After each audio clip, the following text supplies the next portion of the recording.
I am just delighted to be here. Jenny, thank you so much for bringing us all together. I love doing this. I loved our last meeting and missed being in person, and I love learning from my brilliant colleagues. You are just so lucky to be here learning from the best doctors that have just gone before me.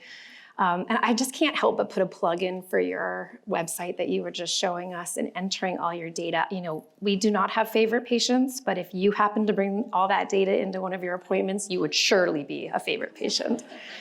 I mean, what a remarkable thing that you have done there, both for patients and for us who really want to make a difference in the world, and you're helping us do that. So thank you, Jenny. You have learned, we've kind of touched on so many different phases of myeloma. We had a really great breakout session talking about newly diagnosed myeloma, and it's just so important to get the ABCs done right before we get to the X, Ys, and Zs. And we've kind of had a chance to learn so much already from Dr. Patel about CAR-T and some of the nuances and complexities of that. And I'm going to spend a little bit of time here talking about bispecifics, because there's been so much excitement about different new exciting treatments like CAR-T, just to have another class of drugs become available. So bispecific antibodies, it's going to sound, you're going to hear some overlap with the CAR-Ts, but there are differences that are worthwhile understanding. Well, why do we need all these drugs? You know, I always talk to my patients to say, my goal is to kick the can down the road as long as I can, right? We hope that at some point we are going to cure this thing, right? But in the meantime, let's figure out how we can keep a lid on it until the next newest and greatest comes out, because that's truly what has been happening that has allowed people with myeloma to just keep living. New drugs keep kicking the can down the road, where patients are getting into remission, staying in remission until the next new drug becomes available. And I love curves like this, graphs like this, which sometimes people start to glaze over, but I think the relevance of it is to say it's working. People are living longer because these drugs are so effective. And even this is still already, 5 years out of date. You can see that as that dotted line is the highest, the higher it goes, the longer people are living. And all these drugs are making a difference. The thing of it is that we have not gotten to that cure yet. And so here we go now to say, what is next? What is that next newest and greatest? And so CAR T cells and bispecific antibodies both represent kind of two different drug classes that we call T cell redirectors. Just like Dr. Patel so nicely explained to you, we are asking the question to say, how can we take your immune system and fight your myeloma? Basic, that is it. Obviously, there's quite a few logistics associated with it, and especially with CAR-T. Remember, you heard from Dr. Patel, this requires a logistics of removing from your bloodstream your immune system cells, sending them off to a company where they can train them, re-engineer them, teach them how to fight those flags, I call them tags, on the myeloma cells. That's a wonderful opportunity. The treatments are fantastic. It is hard to come by. And reality is that sometimes patients cannot have access to them. Your local cancer center may not be designated as a cancer center that can deliver them. Your myeloma may be growing too quickly, where we need to have something right now that we can treat you with. And bispecific antibodies may help us to kind of check some of those boxes. So bispecific antibodies are a medicine that your doctor, assuming they've kind of gone through some of the training with it, may be able to write the prescription for, and you could start tomorrow. Tomorrow, insurance companies is what we're looking for, tomorrow. And it's the same concept, though, as CAR-Ts are. I usually call them as a way that we have kind of a double-headed magnet, which is attaching to your T cell immune system, attaching the other end to your myeloma cell and bringing them together to say, hey, this is the bad guy, get fighting. I heard handcuffs. Is that yours, Dr. Patel? I like that. Handcuff the immune system, handcuff the myeloma, bring them together and say, you two are the partners that are supposed to fight this war. So bispecifics do the same thing. As opposed to taking the T cells in and out, putting them in, bispecific is a drug. It is a drug that basically connects the two together to say fight. And so it is a drug that is administered not unlike some of the other medicines you're on. You're getting daratumumab or Velcade, these medicines that you may have been receiving kind of on a schedule. Same idea with the bispecific. So it's something that your doctor can write a prescription for. You continue to take and continue to take as long as it's working. There are currently 3 different bispecifics that are approved in the US by the FDA. 2 of them are fighting the same tag as the 2 CAR T cells that are available. That's that BCMA tag. The tags we're talking about, just for clarification, say, hey, this is me, I'm the bad guy. So if we can say that little tag is a way for the immune system to identify the bad guy, then it knows who to go fight. And so BCMA is one of those tags. The other tag is that GPRC5D, our alphabet soup, is the second tag that these bispecifics can say, all right, I'm gonna stick to that tag and stick to the immune system and bring those 2 together. So there's 3 that have been approved for bispecifics. And here are the tags, right? The goal when we're thinking about what the tags are, again, myeloma cell has these tags that identify it as the bad guy. When we look for these tags, we're looking for something in the myeloma cell that's maybe only on the myeloma cell. What we don't want is these drugs to go find the same tag somewhere else in your body and cause side effects by connecting to that one, for example, as best as we can. We're trying to identify those tags that are solely on the myeloma cell so that we can minimize side effects, maximize myeloma cell killing. And so these are 3 particular ones, the ones in red that have been identified as 3 great tags that we can look for as ways to start killing the myeloma cell. So we kind of talked about how it works with the handcuffs. So literally it's the tag is in the medicine is in the middle. You can see that it has a green side and a blue side. And so on the one hand, it attaches to that T cell. That's your immune system cell that does the fighting. And on the other hand, it attaches to the myeloma cell. And when it does that, it tells the T cells to get working, get to work. And they start releasing all these, let's call them chemicals, these cytokines we've talked about, different ways, different weapons that they can say, immune system, rev up your engines, it's time to start fighting. And there's a couple different ways we can do this. So we have on the blue there, you can see this is the tag. The antigen is the name we call tag. That is the cell surface tag. That is the antigen, what lives on the outside of the myeloma surface or the cell that then the drug can attach to. And you can see on the right-hand side there that this is such an important, exciting kind of time for the development of bispecifics. Everyone's kind of rushing to the finish line with these big pharmaceutical companies saying, I have the next newest and greatest. And BCMA was the one that was kind of the front runner in the beginning, and there are 2 that are approved for the FDA now, and many more that are being evaluated, trying to see how they can improve upon the successes of what the 2 that have been approved already in terms of how can we improve the myeloma cell killing, how can we make it more convenient? Originally, a lot of the drugs were designed to be infusional, where you go, you get an IV put in, you'd get an infusion of it. Now we're looking at subcutaneous injections, which certainly makes it easier. Go in, get a shot, get out of there. Then looking to see, well, how often do we have to do it? The first one that was approved, teclistamab, was designed to be given once per week as long as it works. And we hope it works a long time, but that's a lot of weekly appointments, right? And so different approaches here, trying to see how can we make these drugs be more effective, more convenient, and less toxic. And here they all are, right? This is an example of some of these different things, looking at the BCMAs, looking at the different schedules. I only put this up here not to make you glaze over, but just say, there's a lot coming. We have 3 now that are available, but several more that are being evaluated in clinical trials now, ways that we can try and improve upon some of these successes. But I kind of point your attention to the top where you can see the ORR. So in fancy doctor language, this is our overall response rates, which basically means for what percentage of people does this work, right? And what work means you have this much myeloma and it decreases. There are various ways that we can measure the decrease that occurs. As Dr. Patel was saying, our bar was very low once upon a time. The FDA would approve drugs if they worked 30% of the time, for 30% of people or 20% of people. Now you have CAR Ts where they're working 80, 90, 100% of the time.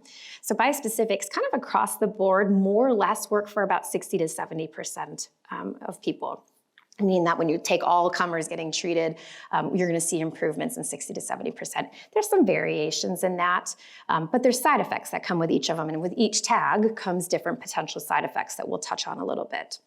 But I think if the bar was 20 to 30%, and we're talking 60 to 70%, we're feeling pretty darn good about these drugs and how effective they can be. They've all been studied in patients, just like Dr. Patel said, was that they've been studied in patients who have had many different treatments, maybe not many remaining options, and on clinical trial gives access, right? Gives access to new drugs that can be effective, just to see that these patients with no other options are having really remarkable responses. So let's think a little bit about how we can make bispecifics better, right? Bispecifics are so exciting because they work, but there are challenges that we still need to overcome with some of these things. As I mentioned, we'll go through a little bit about toxicity, which means side effects, right? How can we make the side effects less? One of the main side effects we see with some of these bispecifics are infections. And on a very simplistic level, if you think about how the drugs are killing off all the plasma cells, remember those are the cancerous myeloma cells, they're also compromising the innocent bystander good plasma cells. So all of your immune system, forget your T cells, which are all going to work and fight the bad guy, all of your immune system cells are being suppressed or are busy doing other things. And for all those reasons, patients can develop quite a bit in the way of infection. So we need to figure out how we can improve upon the risks, prevent those infections, and allow patients to continue to benefit from taking the treatment. There are a lot of logistics. You heard about for CAR T, you have to go in the hospital for a few days, you come out of the hospital for a few days, and when we have to make sure we understand how to manage that cytokine release syndrome that we were hearing about. When that immune system starts revving its engines and it starts going to work to fight the bad guys, it can cause fevers, it can cause changes in your blood pressure and your heart rate. We want to make sure that we have an infrastructure, whether inpatient, in the hospital, or outpatient, to take care of you when that happens. And that can be hard for the hospital systems to set up and certainly inconvenient for you when we're trying to tell you to go to an emergency room in the middle of the night or whatever that may be. So a lot of the academic or big myeloma centers are still trying to figure out how to do it carefully and logistically, which means that a lot of our community oncologists are relying on us to still do these medications. And many of the local oncologists have not been in a position where they're able to administer these drugs, at least in the beginning. Other questions that come up is to say, well, you just told me you have 3 different drugs. Which one do I use first? Do I have CAR T or do I do bispecific first? Lots of questions about what order to do these in. Is there a way that would make more sense? Scientifically, is there a way that may be more logistically easier? And then what happens when they run out of juice? What do we do next? Why do they run out of juice? Why do they stop working? So we have lots of questions that we're still trying to look at to figure out how to answer. I don't want to dwell on this too much because you've heard about it a lot, but just like with CAR T, bispecifics have 2 main side effects when you're beginning the treatment. It's important to recognize, just like CAR T, it's really in the first, let's say, 7 days, maybe 10 days or so that you're at risk for having these particular side effects. So on the one hand, there's the cytokine release syndrome. Remember, this is where we said the immune system is going to battle. They are fighting those myeloma cells, and when they do that, it can manifest itself as a bit of a reaction in your body. That reaction can range from most commonly mild to much more rarely, but can happen to more severe. It can look like just a fever. Just a fever means it's a fever, which can be uncomfortable, but we can manage it. But in more advanced stages or grades or severity of it, some patients need oxygen. Some people need to be hydrated because their blood pressure is low. This is why sometimes we do this in the hospital, or at least need to have a plan to how to get people in the hospital if these reactions happen. When this happens, we have a whole kind of protocol in place to say if you have a fever, it's probably because of the treatment, but with your immune system presumably being weak, we can never rule out infections. So as part of a fever, we will do testing for infections, bloodstream infections, urinary tract infections, pneumonia, chest x-rays. We have a whole protocol in place to look for it. But probably it's the reaction to the medicine that you're doing. And we tolerate a little bit of a reaction, but if it's persistent or it's progressing or getting more severe, as you heard, we have tocilizumab, which is a nice medicine to kind of just put a lid on it. Just say, hey, thanks for doing all this work. Can you slow it down a little bit without compromising the effectiveness of it? So that's cytokine release syndrome. The other side is ICANS. This is what I sometimes explain to patients to say, this is almost like that same reaction that's happening, but as it's scary as it sounds, in your brain, right? So what's happening, we don't really understand this. It's the same kind of allergic reaction. It can manifest itself in a variety of ways. It's as easy as a headache. This is a very kind of, let's say, less common complication or side effect of this, but also is limited to a specific duration. Again, CAR T or bispecifics. We have ways where we can check on you. We can have you write. We can ask you a million times what day it is, what year is it, who's the president, do all these questions to basically assess how well you're thinking. And we have an antidote for that as well. So both of these things are temporary. Very, very rarely would you have any long-lasting kind of effects of this, but it's something that we all have to be aware of and be ready to intervene on. So when we're thinking about these 3 specific medications that are approved, there's 2 of them, as I mentioned, that are targeting BCMA as the tag. There's the third one that is targeting GPRC5D. They're all administered on slightly different schedules, where in the beginning we do baby dose at first, so we hope you have baby reaction, right? After the baby dose, a couple of days later, we'll give you maybe a medium dose and see maybe at that point your body's like, yep, I've seen this, I know, not gonna react this time, I see what you're doing here, before we get to the kind of main event, right? So little dose, medium dose, main dose is a way to kind of get your body used to it. And during that, what we call step-up schedule is a way that we can watch for those side effects that I just mentioned on, be prepared to intervene if we need to. But once you've gotten through this initial kind of week of the treatment, the likelihood of you developing those side effects moving forward is pretty darn low. Different drugs have different schedules. Some of them are given weekly. The FDA for teclistamab and for talquetamab both have weekly options. Elranatamab starts off weekly and then can be changed to every 2 weeks. But if they all start off weekly, the next question everyone asks me is, do I have to stay on it weekly? So there's lots of interest now to say, let's start it off at every 2 weeks. Talquetamab actually has an approval. You can say you can do it once a week or every 2 weeks and continue on that way for a while before you start spreading it out. Kind of like many of us are familiar with daratumumab, right? It starts off once a week and then it goes to every 2 weeks and then eventually you get to once a month and it feels like you're in cruise control. So stay tuned for this. We know that this is how we'll start. We hope that we're going to see that we're able to space things out so patients can stay on these treatments for the longer haul. Different ways to say, how can we prevent the rates of the reaction? So as you saw on the prior slides with some of the cytokine release syndrome and the ICANS, we have antidotes. We can stop it from happening. Well, why does it have to happen at all? Is there ways that maybe we can intervene and prevent it? And lots of different things out there saying, if we have these antidotes, why don't we just start with that and then give the medicines and see if we can prevent the CRS from happening at all? And so there's some initial treatments that are happening now, and I think many of us are dabbling with it a little bit to say, let's give the antidote, then give the drug, make sure it doesn't compromise the effectiveness of the drug, and prove what we think to be true is that will decrease the risk of you having reactions. And we're starting to see some of that. So that's certainly going to make it easier for you to go through, to receive the medicine and have fewer side effects. For me to not have to figure out how to take care of you when you're at home and get you into the hospital for management of these treatments. So lots of exciting things here moving forward about how we're going to help make the experience of getting these treatments easier. All right, so infections. We talked about CRS, we've talked about neurotoxicity. Let's talk about infections a little bit, because we know that every patient with myeloma is at risk for getting infections. Why? Well, we can probably break it down into a couple different groups. Let's talk about things that are related to the patient themselves. Age is just a number, but we do know as we age, maybe we're at more risk because we have other comorbidities or other issues. Maybe your kidneys don't work as well as they used to. Maybe you're on, who knows, whatever. Maybe you're just not as fit as you used to be. Your performance status that we talked about. These are factors that can contribute to your overall health.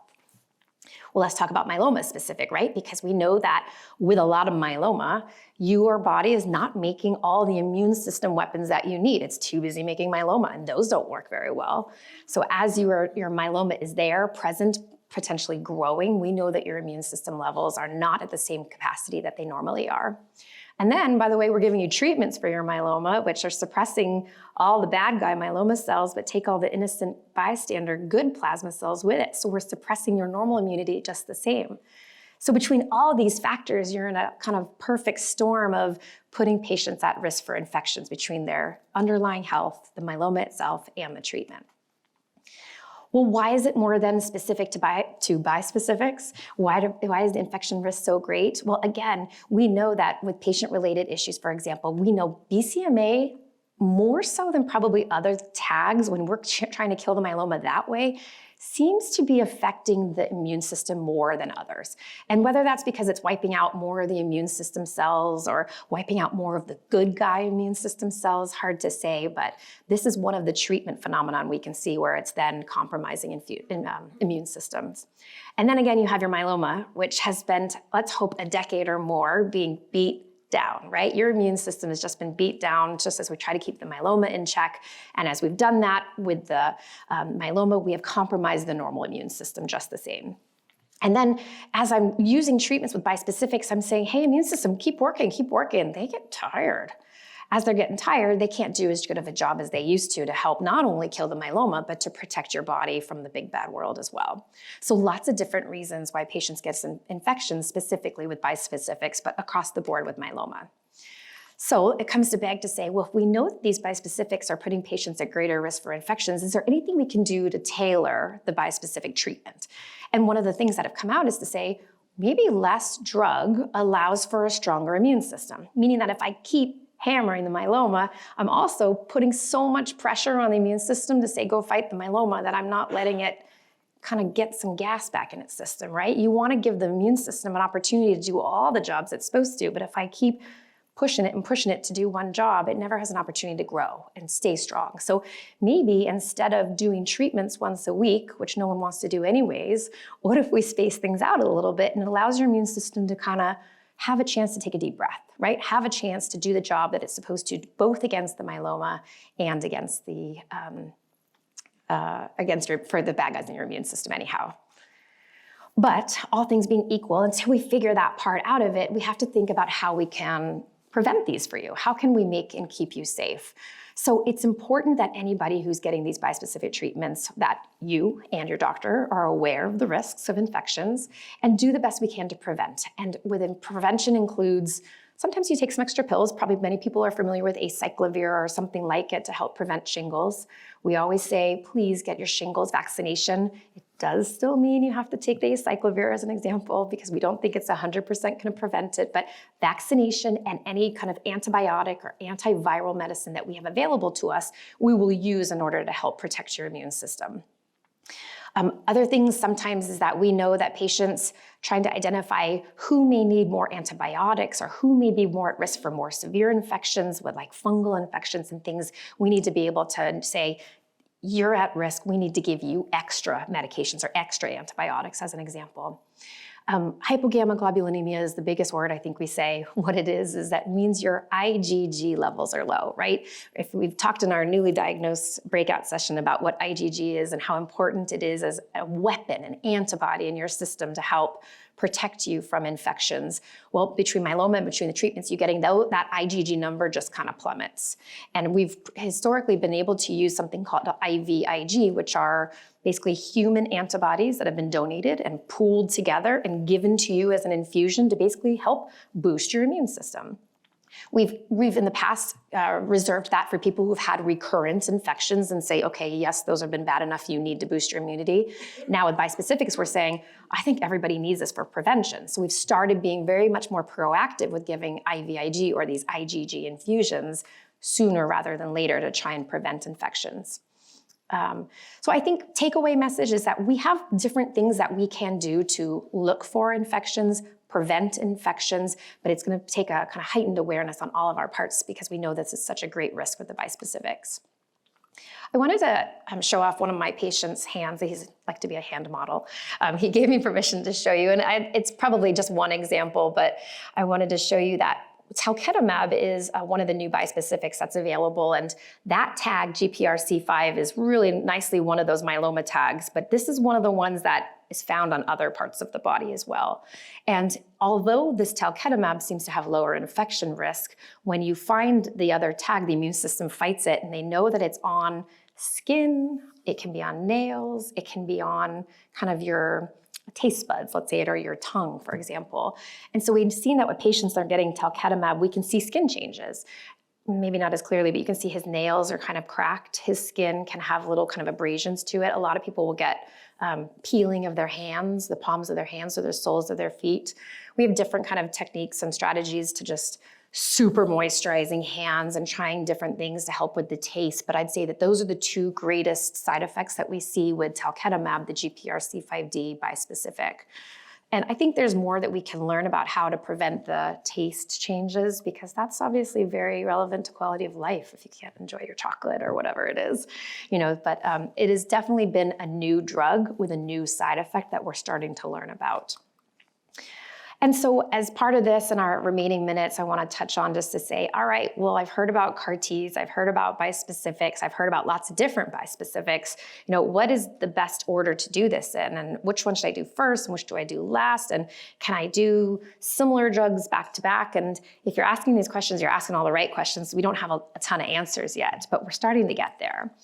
And so brilliant minds like Dr. Patel and others are trying to look at these questions and trying to look back and say, what have other patients done in the past to help us get a sense of what may be helpful in the future? And some of the data that's looking out to say is, if you're trying to fight the same tag with successive treatments, it may not work as well as if it's the first time you've seen it. So as examples, if you had a bispecific BCMA, fighting BCMA, and then you went to CAR-T, that may not be just as good. You're kind of trying to hit the same thing at the same time and expect a different result, right? So if you've already taken that approach, you may want to try a different approach.